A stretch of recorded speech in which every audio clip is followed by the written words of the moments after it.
नमस्कार मित्रांनो, मी जितेंद्र पवार, मनी mind and life coach. आज जी गोष्ट तुम्हाला मी सांगणार आहे ना, जीवनात आहे ना सर्वात मोठी गोष्ट असेल आणि ती जर गोष्ट तुम्ही शिकाल तर कधीच तुमचं नातं खराब होणार नाही आणि पैशाचा व्यवहार तुमचा चोख चालेल. समजा एक जिगरी मित्राचा तुम्हाला अचानक फोन येतो. तुमच्या मोबाईलवरती अचानक स्क्रीनवरती कळतं की भावा खूप अडचण आहे, 50,000 रुपये हवे, पुढच्या महिन्यात नक्की देतो. तुम्ही मैत्री खाती त्याला पैसे देता. ज्या क्षणाला तुम्ही पैसे देता त्या क्षणानंतर दुसऱ्या महिन्यानंतर ज्या महिन्यात तो पैसे तुम्हाला देणार असतो, तुम्ही जर त्याला कॉल चालू करता, काय वाटतं तुमचा तो कॉल उचलतो का? त्या दिवसापासून तो कॉल उचलायला बंद करतो. काय वाटतं असं तुमच्या बाबतीत मग होतं का?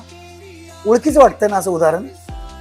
सायन्स आणि चाणक्य नीती काय सांगते माहिती आहे का? की पैसे हा मैत्री संपवण्याचा सर्वात सोपा मार्ग आहे. आज आपण बघणार आहोत मैत्री वाचवून मदत कशी करायची.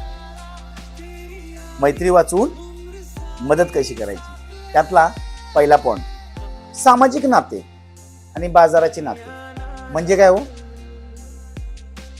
काय आपण बोलतो याला सायंटिफिक अँगलनी काय बोलायचं की सोशल नॉर्म्स आणि मार्केट नॉर्म्स हे दोन वेगवेगळे ठेवायला आले. जर तुम्हाला आले तर समजायचं की तुम्ही प्रॉपर मैत्री जपाल. ह्या पॉइंट मध्ये नक्की येतं काय? सामाजिक नाते आणि बाजाराची नाते त्या पॉइंट मध्ये काय येतं एक्झॅक्टली तुम्हाला मी आता सांगणार. हा व्हिडिओ शेवटपर्यंत बघा. तुमच्या जीवनात आहे ना नक्की एक गोष्ट घडेल की कधीही तुमचा मित्र तुमच्यापासून दुरावला जाणार नाही. पहिला पॉइंट, जोपर्यंत तुम्ही तुमच्या मित्राला मदत म्हणून वेळ देता, त्याच्यावर फिरायला जाता, तोपर्यंत तुमचं नातं हे काय असतं? सोशल नॉर्म्स मध्ये म्हणजे सामाजिक नात्यामध्ये असतं. पण जेव्हा त्याच मित्राला तुम्ही उधार देता तेव्हा न कळत ते नातं तुमचं मार्केट नॉर्म्स मध्ये जातं. म्हणजे काय होतं? मैत्रीतून तो कर्जदाराकडे शिफ्ट होतो. दोन गोष्टी वेगवेगळ्या आहेत. हे नातं तुमचं मित्राचं कमी आणि कर्जदाराचं जास्त वाटू लागतं. मग सायन्स काय सांगतं माहिती आहे का? कर्जदाराला कर्ज देणाऱ्याची भीती आणि लाज वाटू लागतो, म्हणून तो तुमचा मित्र हळूहळू काय करतो? तुमच्यापासून पळ काढू लागतो. याच्यासाठी तुम्हाला एक बेस्ट उदाहरण देतो. चाणक्य नीती आणि मार्क झुकबर्ग यांचं उदाहरण. 2300 वर्षापूर्वी आहे ना आचार्य चाणक्याने एक गोष्ट सांगितली, ऋण करता पिता शत्रू. म्हणजे ऋण करता पिता शत्रू म्हणजेच कर्ज देणारा जर पिता असेल तर तो शत्रू समान होतो. का? कारण पैशाच्या ह्या जाळ्यामुळे नात्यातली बराबरी संपून जाते आणि मालक आणि नोकरचं नातं चालू होतं. याचं आधुनिक उदाहरण म्हणजे काय माहितीये का? फेसबुक हे दोन जिगरी मित्रांनी चालू केलं. पण ज्या वेळेस पैसे लावायची वेळ होती, एका मित्राने काय केलं? सगळ्यात जास्त पैसे लावले. पण ज्या वेळेस ही कंपनी अब्जो डॉलर मध्ये गेली त्यावेळेस दुसऱ्या मित्रांनी काय करावं? त्याचा 30% शेअर 0.30 वरती आणून ठेवला. आता सगळ्यात महत्वाची गोष्ट, ह्या दोघांमध्ये कोर्ट मॅटर चालू आहे. हे फक्त आणि फक्त कशामुळे झाले? पैशाच्या व्यवहारामुळे झाले. मित्रांनो, तुम्हाला हे सगळं मेंटेन करायचं असेल, सगळ्या गोष्टी प्रॉपर करायच्या असेल ना, तर तिसरा पॉइंट आहे पात्रतेची परीक्षा. म्हणजे गरज आहे त्याला की हाव आहे.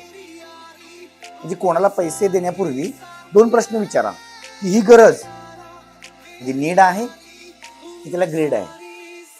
म्हणजे त्याला हॉस्पिटलमध्ये लागायसाठी पैशाची गरज आहे की त्याला आयफोन घेण्यासाठी आहे. कारण या सवयीसाठी पैसे देत असाल ना तर तुम्ही त्याच्या पापात भागीदारी आहात. दुसरा पॉइंट, त्याचा इतिहास काय आहे. जर खरोखर त्याने 10 रुपये घेतले असतील पहिले, तर 10,000 परत देईल का हो?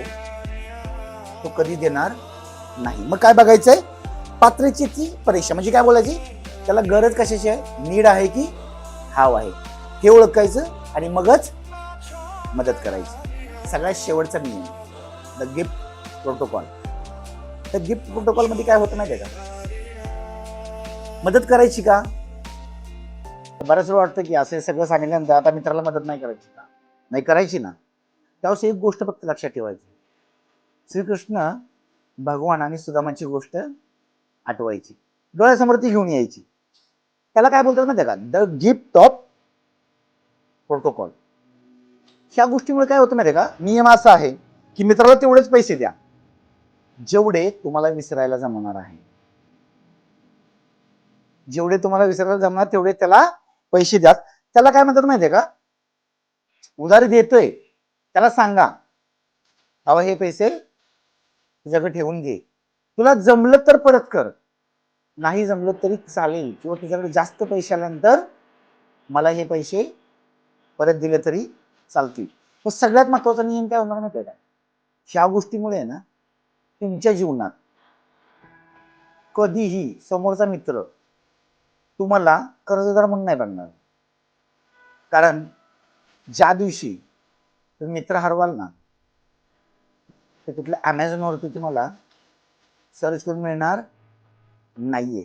पैसे तुम्ही परत कमवाल. पण मित्रांनो, एक गोष्ट नक्की सांगेन की मदत करताना विचार करून आणि या सांगितलेल्या सगळ्या गोष्टीचा अभ्यास करून तुम्ही काय करायचं आहे, तुम्हाला जेवढी विसरायला जमेल एवढीच मदत करायला चालू करा. मला एक गोष्ट सांगायची आहे की तुम्हाला जर खरोखर हे सगळे पॉईंट आवडले असतील तर तुम्ही नक्की एक गोष्ट करू शकता, जे तुमचे मित्र कर्ज देतात किंवा जे मित्र कर्ज मागतात अशा लोकांना नक्की शेअर करा. आणि ते तुम्हाला वाटत असेल की अशा प्रकारचे खूप छान अशा गोष्टी आमच्या जीवनात प्रत्येक वेळी हव्या आहेत, तर आपल्या चॅनलला फॉलो करा आणि एक गोष्ट नक्की करा, बेल आयकॉन नक्की दाबा, जेणेकरून तुम्हाला ही गोष्ट सहज नोटिफिकेशन मध्ये माहिती पडेल. थँक्यू.